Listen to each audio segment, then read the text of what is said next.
Gold, trusted gold buyers. మీరు తాకట్టు పెట్టిన బంగారాన్ని విడిపించి ఈ రోజు ఉన్న మార్కెట్ ధరకు కొనబడను.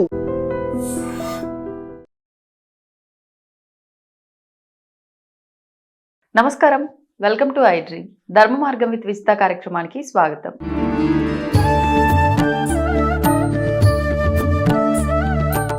నమస్కారం గురుగారు. శ్రీమాత్రే నమః. శ్రీ గురుభ్యో నమః.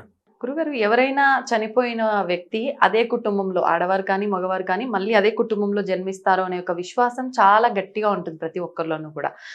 ఒకవేళ అంటే మరణించిన తర్వాత కొద్ది నెలల గ్యాప్ తోటే గర్భం దాలిస్తే ఆ ఇంట్లో వారు ఖచ్చితంగా ఇంక ఇప్పుడు వాళ్ళు జన్మనిచ్చిన శిశువు ఆ చనిపోయిన వాళ్ళే పుట్టారు అని చెప్పి కొంతమంది వాళ్ళ పేర్లే పెట్టడము, ఇంకా వరుసలు కలిపి మా ఆయనే పుట్టాడు అని చెప్పి ఆడవాళ్ళు ఉంటే, లేదంటే మా ఆవిడే పుట్టింది అని చెప్పి ఇలా భావిస్తూ ఉంటారు. ఇది ఒక మూఢనమ్మకంగా తీసుకునేవారు ఉన్నారు, లేదు ఇది గట్టి నమ్మకము, ఇలా జరుగుతుంది అనే వాళ్ళు ఉన్నారు. అసలు వాస్తవం ఏంటండి? ఇది కూడా కర్మ సిద్ధాంతానికి రిలేటెడ్ ఏనన్న ఈ ప్రశ్న కూడా.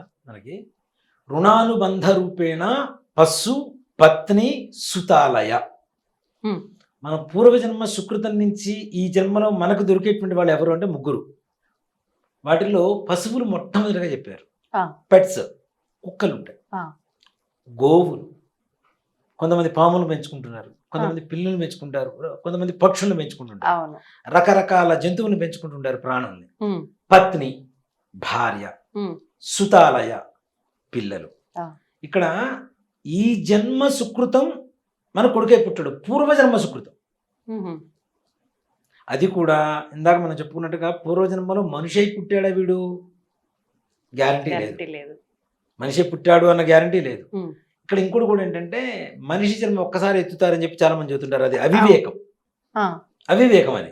దేనికంటే ఇటీవల జరిగినటువంటి కొన్ని సందర్భాల్లో మనము వీడియోస్ కూడా చూస్తూ ఉంటాం. మనం ఎక్కడో ఒక పిల్లవాడు పుట్టి ఒక 3 ఏళ్ల తర్వాత నాది ఈ ప్రాంతం కాదు, నేను పలానా చోట పలానా అతని అమ్మాయి భర్తని, నేను పలానా వాళ్ళ కొడుకుని, ఈ వ్యాపారం చేస్తూ ఉంటాను, నాది టీవీ షాప్ ఉంది, నేను టీవీ రిపేర్ షాప్ ఉంది అని చెప్పి అక్కడికి వెళ్ళి వెతికితే ఇతను చెప్పినవన్నీ అక్కడ ఉన్నాయి. నిజం, చూసాం ఒక 2-3 సందర్భాలు చూసాం. అట్లా 2-3 సందర్భాలు, ఒకటే కాదు, 2-3 సందర్భాలు. అంటే పూర్వజన్మ.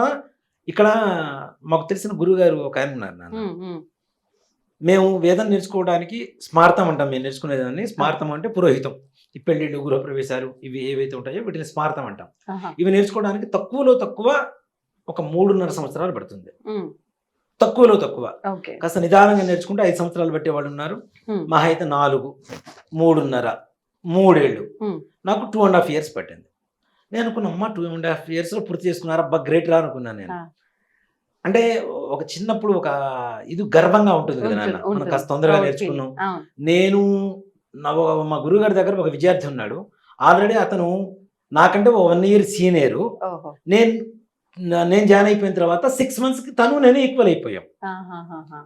అంటే మీరు ఫాస్ట్ గా నేర్చుకున్నాం. అంటే తను 1 year లో నేర్చుకునేది మొత్తం, 1.5 year లో నేర్చుకునేది మొత్తం 6 months లో నేను నేర్చేసుకున్నా. చాలా ఫాస్ట్ వచ్చింది అనుకున్నా నేను. మిగిలిన 2 years నేర్చుకున్నాను, అయిపోయింది. కానీ అంటే ఒక గర్వం అనేది ఉంటుంది కదా, నాకు తొందరగా వచ్చిందని. ఇలాంటి గర్వాన్ని అణగదొక్కడానికి భగవంతుడు ఉంటాడు పైన, గ్యారంటీగా. నువ్వెంతరా, బిషానా అంత నువ్వెంతరా అని. ఒక వ్యక్తి 6 నెలలలో స్మార్థం మొత్తం పూర్తి చేసిండు అన్న. 2.5 years బట్టి అదే చాలా తక్కువ టైం అనుకున్నా. మా గురుగారు కూడా అనేవాడు, నువ్వు ఏకసంతాగ్రహ ఒక్కసారి చెప్తే వచ్చేస్తుంది, నీకు చాలా బాగా చదువుకుంటావురా. మా అమ్మ దగ్గరకు వచ్చి మరీ పూడేవారు మా గురుగారు. వాడు మంచిగా చదువుకుంటాడమ్మా, ఒక్కసారి చెబితే వచ్చేస్తుందమ్మా అని. అలాంటిది 6 months లో నేర్చేసుకున్నాను. ఎలా సాధ్యపడింది అంటారు? నేను అడిగాను మా గురుగారు, నాకు డౌట్ వచ్చి అడిగా, గురుగారు నాకు 2.5 years పట్టింది కదా, వాడు 6 months లో ఎలా వచ్చింది అని అన్నా. వాడు పూర్వజన్మలో చదువుకొని దాన్ని వాడుకోకుండా చనిపోయాడురా, ఈ జన్మలో ఒక్కసారి గుర్తు చేసుకున్నాడు, వచ్చేసిందని చెప్పాడు. జస్ట్ ఒక్కసారి గుర్తు చేసుకున్నాడు, నెవరు వేసుకోవడం అంటాం కదా, ఒక్కసారి వెళ్ళవేసాడు, వచ్చేసింది వాడికి అని చెప్పారు ఆయన. అంటే పూర్వజన్మ అనేటువంటిది, మరి పూర్వజన్మలో వేదం చదువుకున్న వాడితే మళ్ళీ ఈ జన్మలో వేదం చదువుకోవడం మనిషిగా పుట్టింది. కుక్క అయితే వేదం చదువుగా పూర్వజన్మలో, నక్కైనా వేదం చదువుగా. పూర్వజన్మలో మనిషి పుట్టాడు, ఈ జన్మలో కూడా మనిషి పుట్టాడుగా. చాలా మంది చెబుతూ ఉంటారు, ఒకటే జన్మ ఉంటుంది మనిషి జన్మ, మిగిలిన అంటే 7 జన్మలు అని, మొత్తం మిగిలిన 6 జన్మలు నక్కయ్య కుక్కయ్య పుడతారని చెప్పి రకరకాల. నక్కయ్య కుక్కయ్య పుట్టకూడదని లేదు, మనిషిగా పుట్టినవాడు మరలా మరుసటి జన్మలో మనిషిగా పుట్టకూడదని అంతకంటే శాస్త్రం లేదు. దాంట్లో అనుమానమే లేదు, మనిషే పుట్టవచ్చు. అందుకని మనం భార్య, పిల్లలు, జంతువులు ఇవి కూడా ఉమ్, మన కర్మ సంతానమే. ఆ. ధర్మ సంతానం కాదు, కర్మ సంతానం అనే చదువుతాను నేను తప్పనిసరిగా. ఉమ్, ఎట్లా అంటే మనకి కుక్కను తెచ్చుకుంటాం, ఉమ్, అది ఉండేది 14 ఏళ్ళు. అవును. పావురం తెచ్చుకుంటాం, అది ఉండేది 8 ఏళ్ళు 7 ఏళ్ళు బతుకుతాం. ఆ, అవునా అని తెలిసి కూడా దాని మీద మన పిల్లల కంటే విపరీతమైన ప్రేమను పెంచుకుంటాం. అవును. అది లేకపోతే ఉండలేనంత, దాని దుంపదగా అది కూడా మనం లేకపోతే ఉండలేనంత అది కూడా పెంచుకుంటాం అడిక్షన్ కంప్లీట్ కదా. ఇంటి ఇప్పుడు కారు సౌండ్ వీధి చివరన వినపడ్డా, హార్న్ కూడా అక్కర్లా, ఇంజన్ సౌండ్ వినపడ్డా పరిగెత్తుకుంటూ వచ్చే కుక్కలు ఉంటాయి. కొంతమందికి సంతానం లేకపోతే కేవలం కుక్కల్నే సంతానంగా భావించేటువంటి వాళ్ళు కొంతమంది ఉన్నారు. నేను హోమాలకు గృహప్రవేశాలకు వాటికి వెళ్తుంటే వాటి పేర్లు కూడా వీళ్ళ గోత్రనామాలతో చెప్పి హోమం చేయించే వాళ్ళు కొంతమంది ఉన్నారు. కానీ అలా వర్తిస్తాయా అంటే అదే చెప్తున్నా, ఇది కర్మ సంతానమే కదా. అవును అవును. ఆటోమేటిక్గా ఆ ఇంటికి వచ్చిందంటే ఆ ఇంటిదే కదా, అనుమానం లేకుండా. అవును అవును. కానీ ఇక్కడ ఏంటి, పూర్వజన్మలో వీళ్ళకి దానికి 14 ఏళ్ళ బ్యాలెన్స్ ఉంది. ఆ బ్యాలెన్స్ కంప్లీట్ చేసుకోవడానికి ఈ జన్మలో ఒక్కొక్క రూపంలో వీళ్ళకి వచ్చి కూర్చుంది, తిన్నది, ప్రేమ చక్కగా అనుభవించింది, దాని కాలం తీరింది, వెళ్ళిపోయింది. అంటే ఎన్ని సంవత్సరాలు ఉందో దాని లైఫ్ స్పాన్ ని బట్టి కూడా ఆ జీవిగా ఆ రుణం జన్మిస్తుంది అనేటువంటిది దానికి తప్పనిసరిగా. ఓకే. ఇప్పుడు ఆ జీవికి అన్ని సంవత్సరాలే అనేది ఒక లైఫ్ స్పాన్ అనేది ఉంది కదా మనిషి లాగానే. కాబట్టి ఆ రూపంలోనే మన ఇంటికి రావడానికి అవకాశం ఉంటుంది. లేదు ఆ రూపంలో వచ్చినా తొందరగా పోయేవి కూడా కొన్ని ఉంటాయి. ఉంటాయి. ఇప్పుడు పిల్లలు కూడా అంతే కదా, కొంతమంది ప్రాణాల పిల్లలు చిన్న వయసులో చనిపోతూ ఉంటారు. కొంతమంది పుట్టగానే, అదే చెప్తా, పుట్టగానే చనిపోయే పిల్లలు కొంతమంది ఉంటారు. కడుపులో చనిపోయినటువంటి పిల్లలు కొంతమంది ఉంటారు. ఆ కాస్త బ్యాలెన్స్, ఆ కాస్త బ్యాలెన్స్ తీర్చుకోవడానికి వస్తారు అంతే వాళ్ళు. అదే కదా, అంతే కదా. ఒక 6 నెలలు కడుపులో ఉన్నారు, అబార్షన్ అయింది అనుకుందాం. అంటే ఆ 6 months ఆ తల్లికి వాడికి సంబంధం బ్యాలెన్స్ ఉంది, అది క్లియర్ చేసుకోవడానికి వస్తాడు. పుట్టిన తర్వాత కొంతమంది ఇందాక మనం అనుకున్నట్టుగా యాక్సిడెంట్లో చనిపోయేవాడు కొంతమంది ఉంటారు. కుండు పొడుతూ ఇప్పుడు ఈ మధ్యకాలంలో మరి చిన్న చిన్న వయసు వాళ్ళు చనిపోవడం చూస్తున్నాం. ఇవన్నీ కూడా ఏంటి, వాళ్ళకున్న బ్యాలెన్స్ క్లియర్ చేసుకోవడానికి ఈ జన్మలో మరలా మన జీవితంలోకి వస్తుంటారు, వెళ్ళిపోతూ ఉంటారు. అలాగే కొడుకు, ఇప్పుడు ఇంకోటి కూడా చెప్తానా, ఇది కూడా గ్రహస్థితి అనేటువంటిది మనం అంతకుముందు కూడా చాలాసార్లు చెప్పుకుంటూ ఉంటాం. పెద్దవాళ్ళకు ఉన్నటువంటి గ్రహస్థితే పిల్లలకు వస్తూ ఉంటుంది, కొంతమందికి పాస్ అవుతూ ఉంటుంది కొన్ని దోషాలు.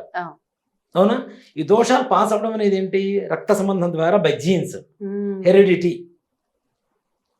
కొన్ని గ్రహాల ద్వారా గ్రహస్థితి ఏదైతే ఉంటుందో ఆ గ్రహస్థితిని బట్టి కొన్ని రోగాలు వస్తాయి అనేటువంటిది కన్ఫర్మేషన్ ఉంది. అదే గ్రహస్థితి పెద్దవాళ్ళ దగ్గర నుంచి పిల్లలకు వస్తుంది కాబట్టి వాటి ద్వారా వచ్చేటువంటి హెల్త్ ప్రాబ్లమ్స్, హెరిడిటీ ప్రాబ్లమ్స్ వస్తూ ఉంటాయి. ఇక్కడ హెరిడిటీ ఏంటి, రోగాలు కాదు, గ్రహస్థితి మే.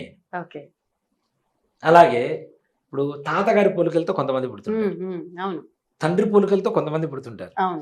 ఇప్పుడు నిజంగా మా పెద్ద కొడుకు ఉన్నాడు, మా నాన్న ప్రింట్, ఫాదర్ అంతే. మా వాడు పడుకున్న మా నాన్నే గుర్తుకొస్తారు, కాళ్ళ మీద కాలు వేసుకుని పడుకోవడం. అంటే లక్షణాలు కూడా అలానే ఉంటాయి. మరి మా నాన్నగారు నా చిన్నప్పుడు, నా 7 ఏళ్ళప్పుడు చనిపోయారు, నాకు 7 ఏళ్ళప్పుడు చనిపోయారు. ఆ తర్వాత 22 ఏళ్ళు, అంటే వీడి తర్వాత 7 ఏళ్ల తర్వాత, అంటే దాదాపు 15 ఏళ్ల తర్వాత మా వాడు పుట్టాడు. మా నాన్నగారు చనిపోయిన 15 ఏళ్ల తర్వాత పుట్టాడు మా వాడు. అంటే మా నాన్నగారి ఫేస్ కూడా తెలియదుగా, ఫోటో చూపించి తాతయ్య అంటే తెలియటం తప్పితే. కానీ ఆ లక్షణాలు ఎలా వస్తాయి అంటే జీన్స్ తప్పనిసరిగా ఉంటాయి.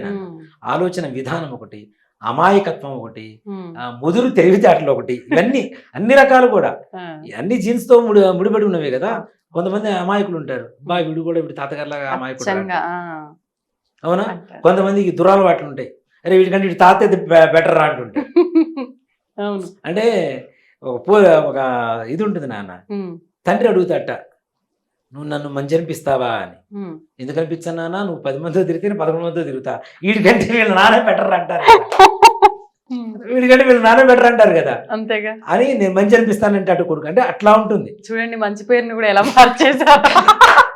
అందుకని కాబట్టి ఇవి మనకి కర్మ సంతానం, ధర్మ సంతానం అనేటువంటి విషయానికి వస్తే, ధర్మ సంతానంతో పాటుగా కర్మని తీసుకొని వచ్చేటువంటి వాళ్ళు ఎక్కువ మంది ఉంటారు. మన పూర్వీకులు మన వంశంలో మరలా పుట్టకూడదని ఎక్కడ ఇది లేదు నాన్న, అవే లక్షణాలు. దీన్ని ఇంకో దాంతో కూడా లింకప్ చేసుకోవచ్చు మనం. మన పెద్దవాళ్ళు ఓ గ్రహస్థితి ఉన్నప్పుడు అయిపోయింది, చనిపోయారు వాళ్ళు, అవునా. అదే గ్రహస్థితి పాస్ అవుతున్నప్పుడు అవే లక్షణాలు, అవే అలవాట్లు, అవే ఆలోచన విధానాలు కూడా వస్తాయి కదా. అప్పుడు కూడా మనం ఏమనుకుంటాం, మా తాతగారు అనుకుంటాం, వీడి జన్మ వీడిదే, అంతే, ఆయన జన్మ ఆయనదే, పెద్ద ఆయనదే.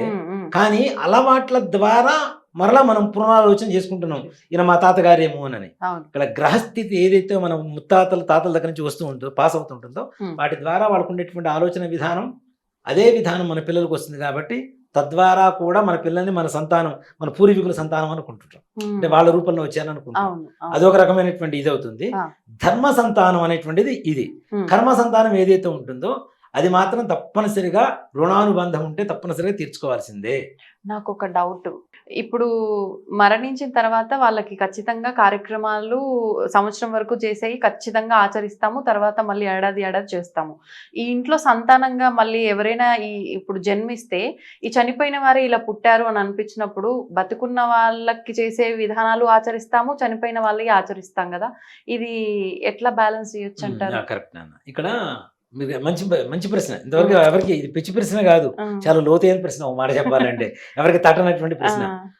ఒక తండ్రి చనిపోయాడు, అదే రూపంలో ఒక కొడుకు పుట్టాడు.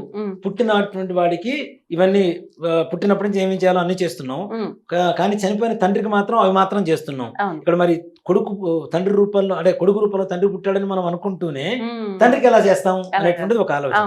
ఇక్కడ సజీవంగా మన కళ్ళ ముందు ఏదైతే జరిగిందో అది మనం యాక్సెప్ట్ చేయాలి. అవునా? తండ్రి చనిపోయాడు మన కళ్ళ ముందు, మనకి తెలుసు. ఆత్మ ప్రయాణం చేస్తుందని తెలుసు, ఒక స్థానాన్ని పొందిందని తెలుసు. మరలా ఇంకొక జన్మ ఏదైతే ఉందో, నెక్స్ట్ పిల్లలు రూపంలో ఉందో, ఇక్కడ సజీవంగా ఇక్కడ కనబడుతున్నారు కదా. అవును. వీళ్ళకి చేయవలసింది వీళ్ళకి చేయవలసింది, వాళ్ళకి చేయవలసింది వాళ్ళకి చేయవలసింది. చేయకపోతే వీడికి కరెక్ట్ అయినటువంటి దారి దొరకదు, ఉన్నవాడికి కరెక్ట్ అయిన దారి దొరకదు. అర్థమైందా? ఇదే కర్మ. వాడికి చనిపోయినటువంటి వాళ్ళకి కర్మ చేయకపోతే బ్రతుకున్న వాడికి కర్మ గారిపోతుందని చెప్తా. వీడికి జీవితం లేదు, జీవనం లేదు.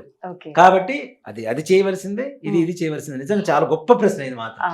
అంటే ఎవరి బాధ్యత వాళ్ళు బ్యాలెన్స్ చేయాల్సిందే, మన కళ్ళ ముందు కనిపిస్తున్న వాటికి సంబంధించి. అంతే కదా నాన్న మరి. సంతోషం అండి, చాలా చక్కటి వివరణ ఇచ్చారు. ధన్యవాదాలు. శ్రీమాత్రే నమః. శ్రీ గురుభ్యో నమః. తవ్వుతూనే శివలింగం. సరే, దాన్ని అట్లా కప్పేసేయండి, చూపించదండి. మూర్తి పూజ కాదు, సాక్షాత్ బ్రజేంద్ర నందన భగవాన్ ఉన్నారు మూర్తిలో. ఏమీ ఆశించకుండా ఆరాధించే వాళ్ళు కూడా ఉన్నారా ప్రభుజీ? నిజమైన భక్తి అంటే మనకు తెలియదు కాబట్టి